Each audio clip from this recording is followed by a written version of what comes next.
ASEAN cup 2026 স্বাগতিক Indonesia, Malaysia আর সিঙ্গাপুরের সঙ্গে একই গ্রুপে বাংলাদেশ। র্যাঙ্কিংয়ে প্রতিপক্ষরা বহুদূরে এগিয়ে, কিন্তু প্রশ্ন হচ্ছে লাল সবুজের দল কি পারবে গ্রুপের পর্বের কঠিন বাধা ডিঙিয়ে রূপকথার মতো আসিয়ান কাপের ট্রফিটি ঢাকায় নিয়ে আসতে? বাস্তবতা কিন্তু একেবারেই সহজ নয়।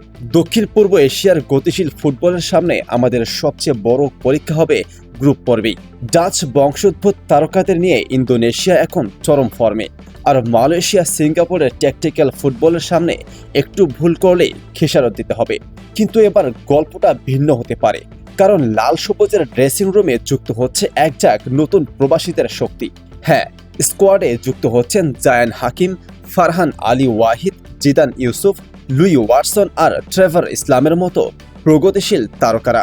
বছরের পর বছর ধরে বাংলাদেশ যে নাম্বার 9 বা ক্লিনিক্যাল ফিনিশারের অভাবে ভুগছিল, ট্রেভার আর জায়ানের অন্তর্ভুক্তিতে তার সমাধান মিলতে যাচ্ছে।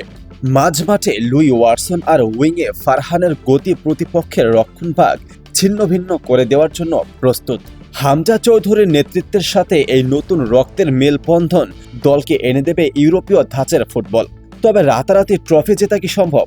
সত্যি বলতে ট্রফি ছোঁয়ার আগে সবচেয়ে বড় বাধা হলো সেমিফাইনাল নিশ্চিত করা।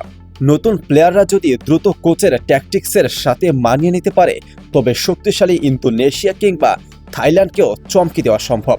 নতুন এই স্কোয়াড নিয়ে আপনার প্রত্যাশা কতটুকু? জায়ান্ট ট্রেভাররা কি পারবে বাংলাদেশকে আসিয়ান কাপের শিরোপা এনে দিতে? আপনার মত কমেন্ট বক্সে জানান।